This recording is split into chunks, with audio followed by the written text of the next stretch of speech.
출애굽기 9장 8절에서 12절까지 말씀입니다. 우리 찾으셔서 한 절씩 우리 같이 교독하시겠습니다. 제가 8절 먼저 봉독하겠습니다.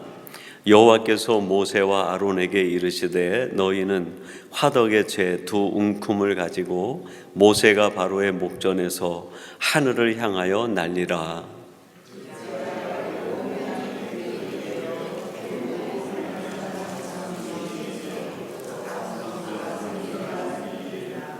그들이 화덕의 재를 가지고 바로 앞에 서서 모세가 하늘을 향하여 날리니 사람과 짐승에게부터 악성 종기가 생기고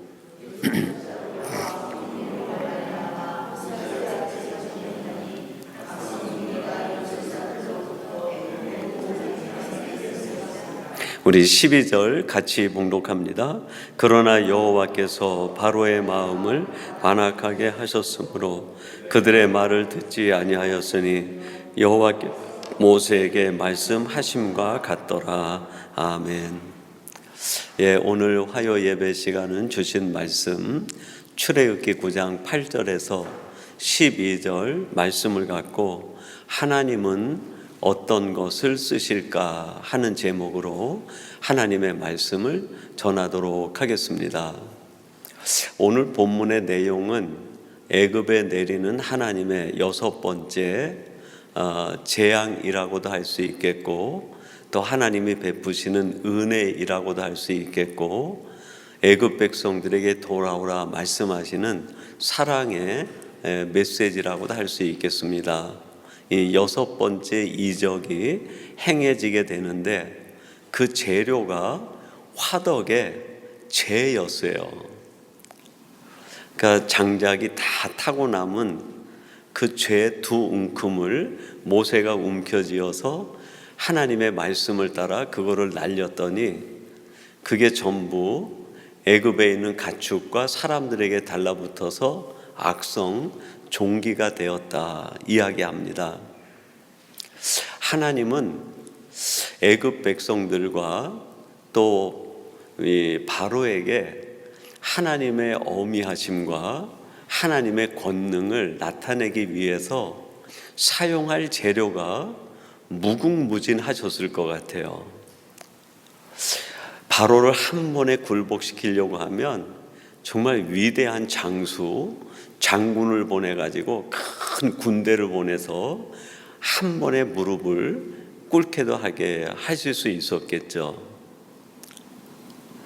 얼마든지 하나님이 방법을 찾으면 수없이 많은 방법이 있었을 텐데 오늘 6번째 이적은 그 타다가 다 소멸돼 버린 먼지와 같이 날아가는 그 죄 두 웅큼을 움켜쥐어서 그것으로 역사하시는 거예요. 이걸 보면서 하나님은 왜 이 화덕의 재를 쓰셨을까? 그거를 다시 질문의 형태로 하나님은 어떤 것을 하나님의 권능과 역사를 나타내는 도구로 사용하실까? 그렇게 질문을 바꿔볼 수 있을 것 같아요. 그래서 화덕의 재를 통해서 역사하신 하나님의 그 6번째 이적을 보면서 하나님은 어떤 것을 쓰실까? 그 질문 속에는 내가 하나님이 쓰시기에 합당한 사람이 되려면 어떻게 해야 되겠는가? 그런 답을 우리가 찾아볼 수 있을 것 같아요. 오늘 이적 이야기 중에서 첫 번째로는 하나님은 완전히 죽은 것을 사용하신다 하는 걸 우리가 배울 수 있고 깨달을 수 있을 것 같아요. 8절에 보니까 이렇게 말씀합니다. 여호와께서 모세와 아론에게 이르시되 너희는 화덕의 재 두 웅큼을 가지고 모세와 바로의 목전에서 하늘을 향하여 날리라. 그 화덕 아궁이에 불을 떼가지고 다 타버린 재, 그 두 웅큼을 쥐고 그것으로 하나님이 일하시고 역사하시겠다는 거예요. 화덕의 재는 어떻게 해서 죄가 만들어질까요? 완전히 자기가 소멸돼 버린 거예요. 살아있는 장작이 완전히 죽어버린 거예요. 성경 전체를 볼 때 하나님이 쓰시는 사람, 하나님이 쓰시고자 작정하신 분들은 하나님이 그가 완전히 인간적인 모든 것들을 기부업할 때 비로소 들어서 사용하시고 쓰시는 걸 볼 수 있게 돼요. 모세 같은 경우도 그가 애굽의 왕자로 있을 때 가장 잘 나갈 때 쓰신 게 아니라 미디안 광야에서 하나님 앞에 나는 아무것도 아닙니다. 자기 존재 자체도 자기 스스로가 내려놓을 수 있을 만큼 됐을 때 하나님이 그 모세를 불러서 됐다. 이제 내가 저 애굽으로 가서 내 백성을 인도해 내야 되겠다. 창세기 15장에 나오는 하나님이 아브라함에게 예시해 주셨던 그 기적 같은 사건을 지금 이루시겠다고 말씀하시는 거예요. 어떻게 보면 이렇게도 바꿔서 표현해 볼 수 있을 것 같아요. 하나님께서 모세를 쓰시고 싶어서 이스라엘 백성들이 애굽에서 고통과 근심과 부르짖음 속에 있을 때 하나님이 알았다 말씀하세요. 그들의 우고를 알고 이제 하나님이 이스라엘 백성들을 애굽에서 빼어내기로 결정하셨는데 하신 일이 뭐예요? 레위 지파에 있는 총각 처녀가 결혼하는 일부터 시작을 해요. 아므람과 요게벳이 결혼을 해가지고 첫 번째로 낳은 아들이 이 모세도 아니에요. 아론을 낳고 그 다음에 미리암 낳고 그 다음에 모세를 낳아요. 그리고 80년을 기다려요. 80년. 모세가 완전히 자기를 내려놓을 때까지. 어쩌면 하나님이 지금 우리들에게 이렇게 기다림을 가지고 계시는 것은 아닌가.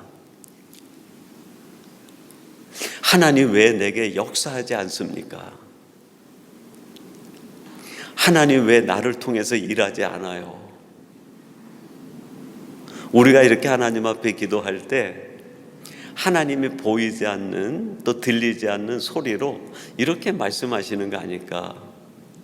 나는 내가 완전히 내 자신을 내려놓을 때까지, 내가 화덕의 재처럼 완전히 죽을 때까지 기다리는 중이야. 혹시 이렇게 하나님이 우리에게 반문하듯 답을 주시는 게 아닐까? 갈라디아서 2장 9절에 보면 초대 예루살렘 교회에 기둥 같은 인물들 몇 사람을 얘기를 해요. 갈라디아서 2장 9절인데 이렇게 말씀합니다. 또 기둥같이 여기는 야고보와 게바와 요한도. 초대교회의 예루살렘에 하나님이 쓰시는 기둥 같은 인물들이 있었어요. 야고보와 베드로와 사도 요한이었어요. 지금 갈라디아서에서 말하는 이 세 사람과 복음서에서도 이 세 사람이 나오거든요. 여기서 말하는 야고보는 제자 야고보가 아니라 예수님의 동생 야고보를 가리켜요. 예수님의 동생 야고보와 베드로와 요한 복음서에 있었는데 복음서에 있을 때는 이들에게 기둥같이 여기는, 그렇게 표현하지 않아요.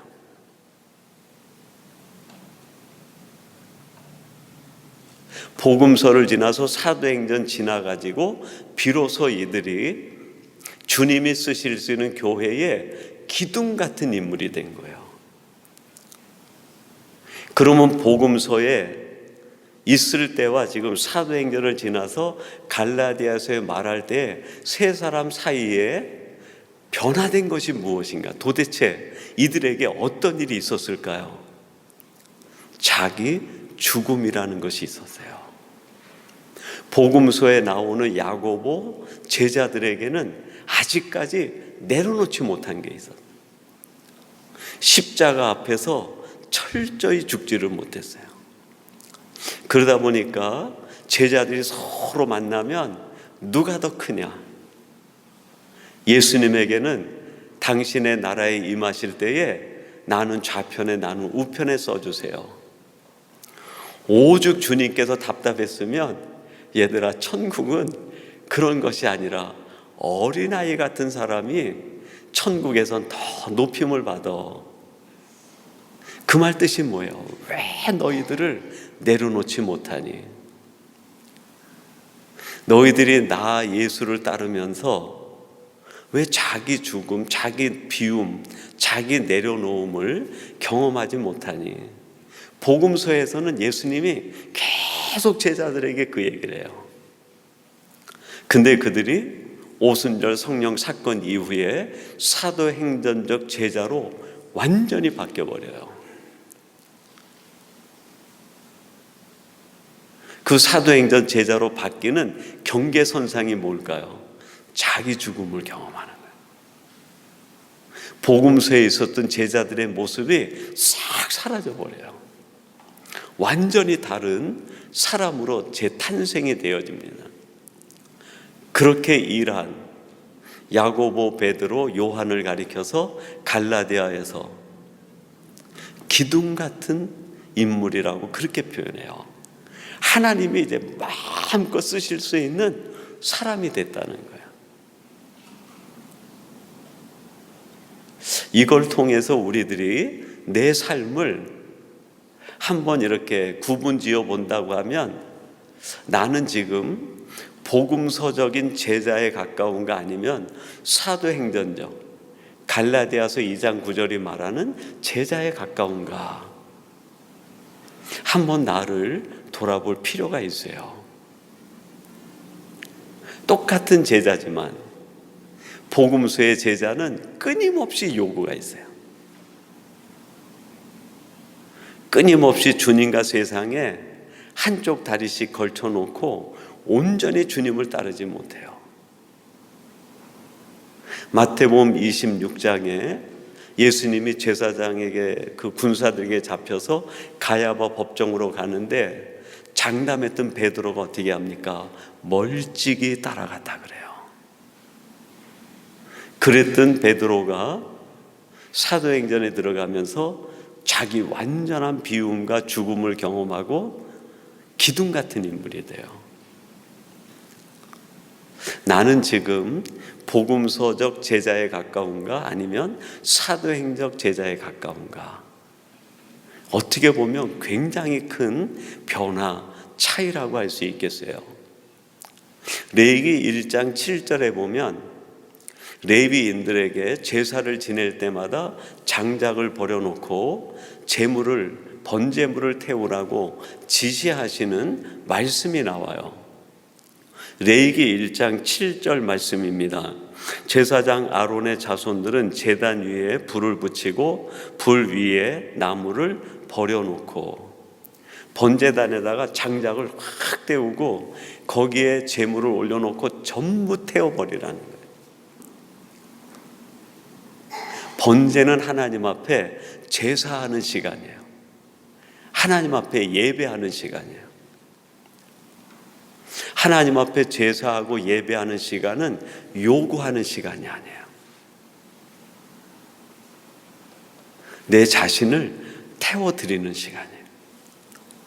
내 속에 남아있는 찌꺼기들, 나를 힘들게 하는 모든 것들, 내 마음을 흔들어 놓고 무겁게 하는 것들을 그냥 제단에 제물처럼 올려놓고 그냥 다 태워버리는 거예요. 그리고 예배 드리고 나면 나는 한 움큼의 죄가 되는 거예요. 죄가. 어떻게 보면 그 순간이 가장 자유로워지는 순간이라 할 수 있어요. 모든 게 내려짐을 당한 그때 비로소 우리들은 자유로움을 느낄 수 있고, 비로소 우리는 하나님이 마음껏 쓰실 수 있을 만한 사람이 될 수 있는 거죠. 두 번째로 오늘 본문을 통해 배울 수 있는 하나님이 쓰시는 것은 가장 약한 것을 사용하셨어요. 오늘 본문 9절 말씀인데 우리 9절 같이 한번 봉독해 보겠습니다. 9절, 그 재가 애굽 온 땅에 티끌이 되어 애굽 온 땅의 사람과 짐승에게 붙어서 악성 종기가 생기니라. 그 재가 가장 약한 거죠.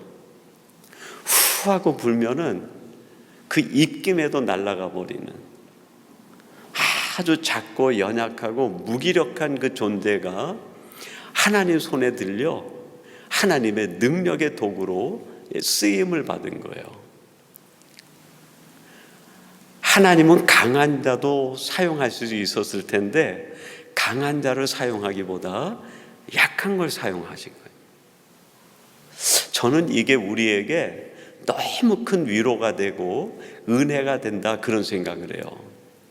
만약에 큰 사람, 강한 사람, 많은 걸 가지고 있는 사람들을 하나님이 찾아서 쓴다고 하면 우리 같은 약자는, 우리같이 갖지 못하고 능력 없고 우리같이 조그만 사람들이 어떻게 쓰임받고 있겠어요?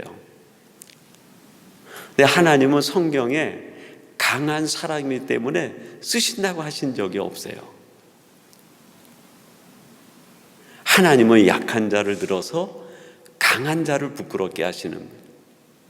하나님은 없는 자를 통해서 있는 자를 부끄럽게 하시는 분이에요. 고린도전서 1장 27절에 이렇게 말씀합니다. 그러나 하나님께서 세상에 미련한 것들을 택하사 지혜 있는 자들을 부끄럽게 하시고 세상에 약한 것들을 택하사 강한 것들을 부끄럽게 하려 하시며. 이게 화덕의 죄를 통해 애굽 온 땅에 하나님의 능력을 나타내시는 딱 그 말씀 아닙니까? 가장 약하고 먼지 같은 그 화덕의 죄 두 움큼을 하나님이 취하셔가지고 애굽을 벌벌 떨게 한 거예요. 그 강한 애굽 군대가 무릎 꿇게 한 거예요. 오히려 우리들이 약한 게 이게 은혜죠. 강한 걸 자랑하다가 넘어지는 사람들이 더 많아요. 근데 약한 사람은 누군가에게 붙잡혀야 돼요. 그래서 약한 사람은 강하신 하나님을 의지할 수밖에 없는 거예요. 그게 은혜죠. 고린도후서 12장에 보면 사도 바울이 자기 몸에 가시가 있었어요. 이것만 없으면 내가 막 펄펄 날 것 같은데, 내 몸에 있는 나를 힘들게 하는 이 아픔, 평생 바울을 괴롭히는 이 문제만 없으면 바울이 그냥 막 세상을 날아다닐 것 같고 강할 것 같아서 그걸 없애달라고 3번씩 기도를 해요. 근데 하나님의 응답이 뭡니까? 바울아, 내가 약할 때 온전하여짐이라. 내가 약할 때 도리어 강해진다. 그렇게 말씀합니다. 그게 은혜라는 거예요. 내가 약한 게 은혜인 거예요. 내가 때로는 병드는 게 은혜예요. 내가 오히려 생활의 풍요로움보다 하나님이 주시는 겨우 일용할 양식으로 살아갈 수 있을 만큼 재물에 필요가 구해질 정도로만큼 살아가는 게 은혜인 거예요.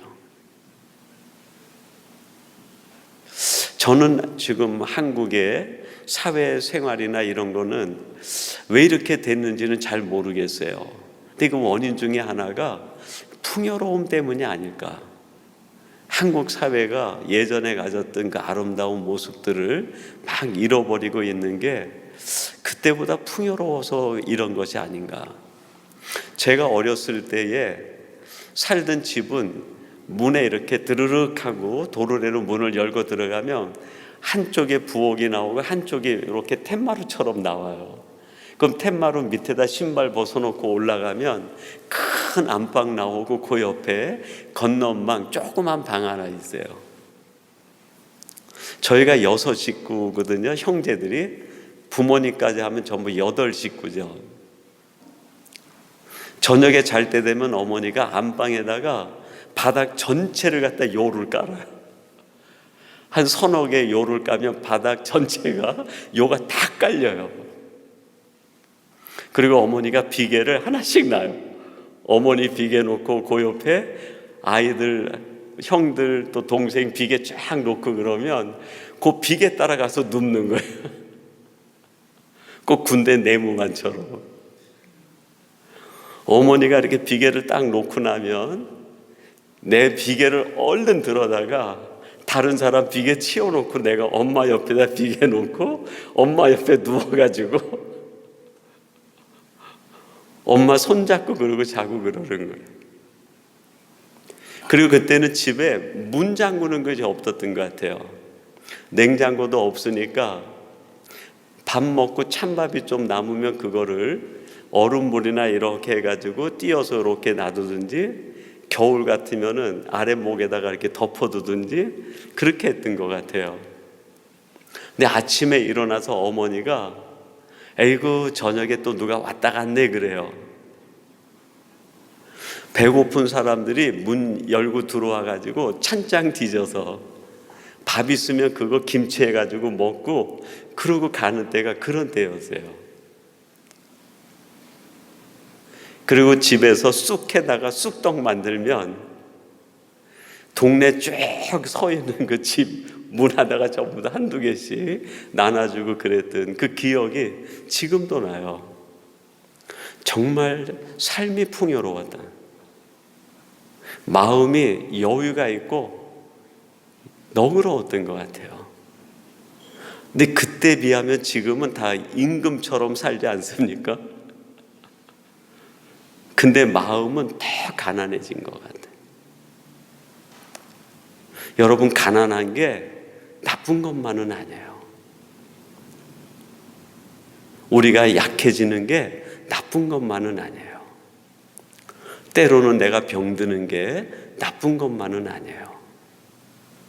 그럴 때 우리는 더 하나님을 의지하게 되고 그 하나님이 우리를 붙들어 주심으로 약한 나를 통해서 강하신 하나님의 능력이 나타나는 거예요.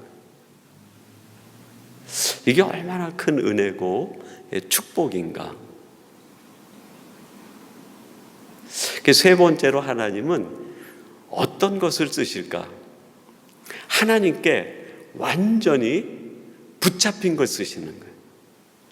우리 본문 10절 같이 한번 10절 말씀 같이 한번 봉독하겠습니다. 10절 같이 봅니다. 시작. 그들이 화덕의 재를 가지고 바로 앞에 서서 모세가 하늘을 향하여 날리니 사람과 짐승에게부터 악성 종기가 생기고, 하나님이 말씀하신 대로 모세가 가서 화덕에 재가 있는데 거기에서 두 웅큼을 쥐고 가가지고 그거를 하늘에다 날리니까 그게 바람에 날려가지고 애굽의 가축대와 사람에게 붙어서 악성 종기가 났다고 얘기합니다. 화덕의 재가 두 웅큼만 있었던 건 아니죠. 화덕의 재가 아마 삽으로 푸게 되면 몇 그릇, 몇 광줄이 나왔을 거예요. 많은 재가 있는데 어떤 재가 쓰임 받은 걸까요? 손에 쥐어진 고개 쓰임 받는 거예요. 세상에 약한 자들이 많아요. 자기 자신을 완전히 내려놓은 사람들도 많아요. 자기 죽음을 경험하고 자기 비하, 자기 내려놓음 경험한 사람들 많아요. 근데 그 사람들이 다 쓰이는 게 아니라 마지막에 보니까 하나님 손에 완전히 붙잡힌 그 사람이 쓰이는 거예요. 어떻게 보면 우리들이 나를 내려놓고 자기 죽음을 경험하는 것도 굉장히 중요한 신앙적 자세라고 할 수 있겠어요. 더군다나 우리들이 하나님이 쓰실 만큼 자기 약함 속에서 강한 하나님을 의지하는 믿음과 신앙을 유지하는 것도 굉장히 중요하죠. 마지막 단계가 하나 있어요. 붙잡혀야 되는 게 붙잡혀요. 제가 전에도 말씀드렸듯이 그 영광교회 제가 부목사로 있을 때 그 담임 목사님이 이제 신학을 할 때 자기 경험을 간증으로 얘기하시는데 그분이 먹지를 못해가지고 결핵이 걸린 거예요. 그래서 이제 방에서 자취방에서 혼자 고열에 시달리고 있는데 창문에 나비 한 마리가 어디서 들어왔는지 그 창문이 환하니까 그쪽으로 나가려고 계속 날아가면서 부딪히는 거예요. 부딪히고 떨어지고 부딪히고 떨어지고 그러니까 야 저러다 저 나비 죽겠다 해가지고 이 목사님이 그냥 그 지친 몸을 이끌고 일어나서 그 나비를 붙잡아서 창문 밖으로 내주려고 그 나비를 잡으려고 하면 싹 도망가고 잡으려고 하면 도망가고 잡으려고 하면 도망가고 목사님이 속에서 얘야 잡혀야 돼. 잡혀야 사는 거야. 잡혀야 사는 거야. 땀을 뻘뻘 흘리면서 그러면서 나중에 그 나비를 잡아가지고 창문을 여서 딱 내보내는 순간에 자신의 모습이 보이더래요.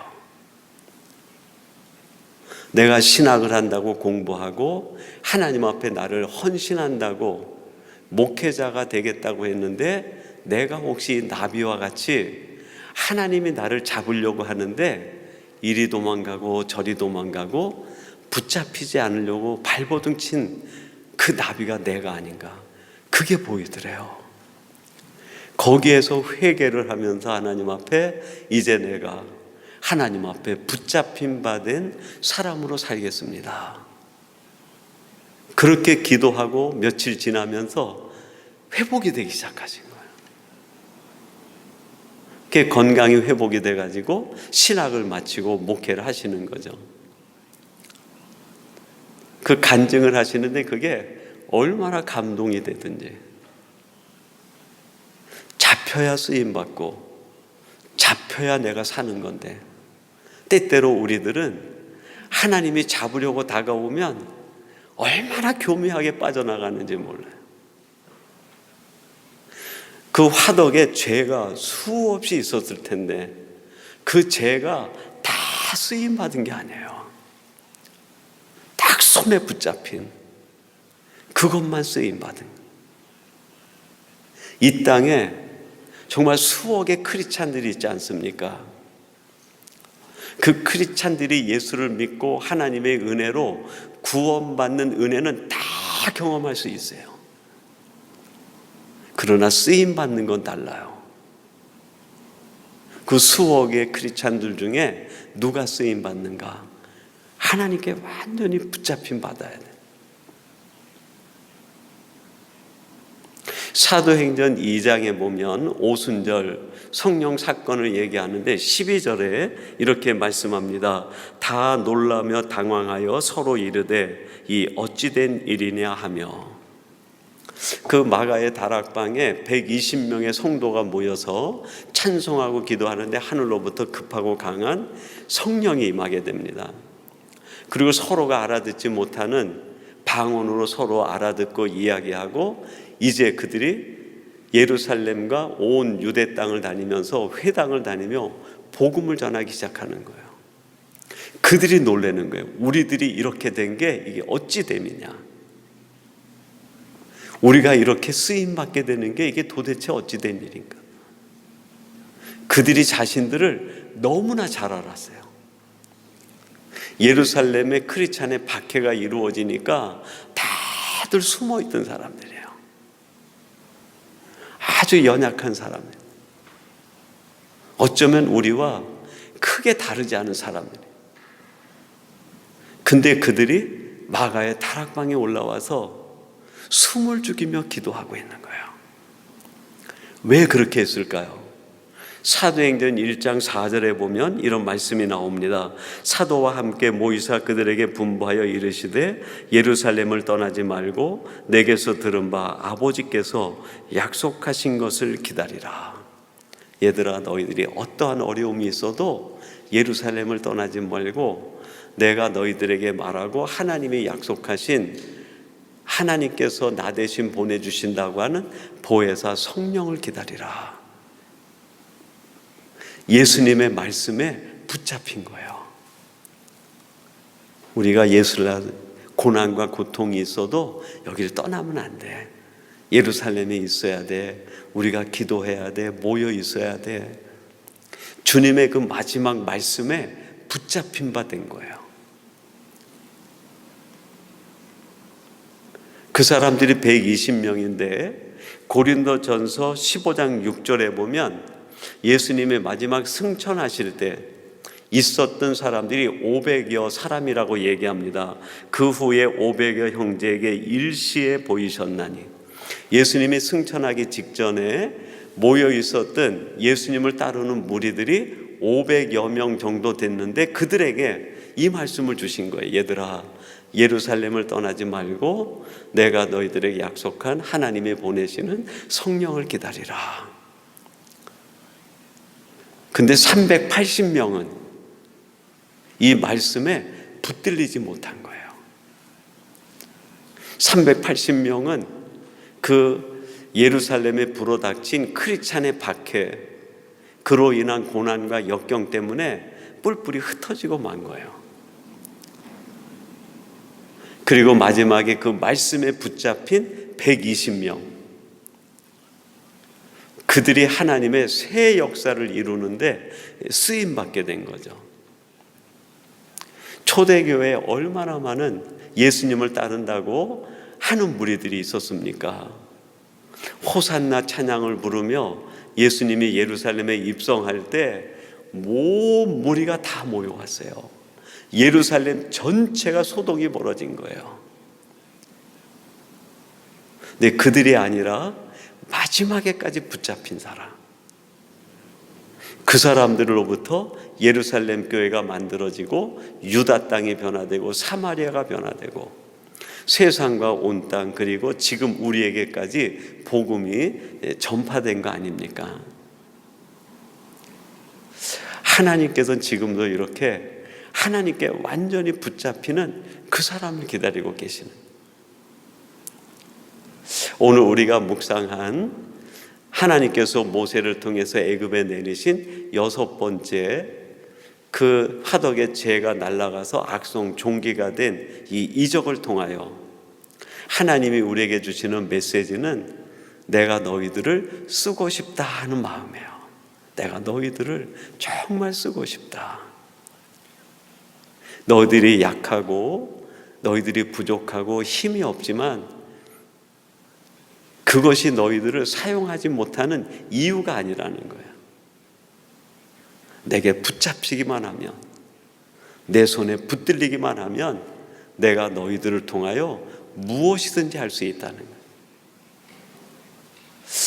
오늘 화요 예배 함께 말씀을 나누는 저와 여러분들이 오늘 이 말씀을 통해서 나는 지금 그리스도의 제자, 주님의 제자라고 할 때 복음서 쪽 제자에 가까운가 아니면 사도행전적 제자에 가까운가, 그리고 나는 하나님이 나를 붙잡으려고 할 때 이리저리 도망가는 나비와 같은 존재인가, 아니면 오순절 성령 다락방에 임재할 때 있었던 120명도의 성도처럼 하나님의 말씀과 하나님에게 붙잡힌 그 한 사람인가. 오늘 여러분들은 바로 그 하나님 앞에 붙잡힌 그 한 사람이 되기를 주님의 이름으로 축원합니다. 우리 같이 기도하겠습니다.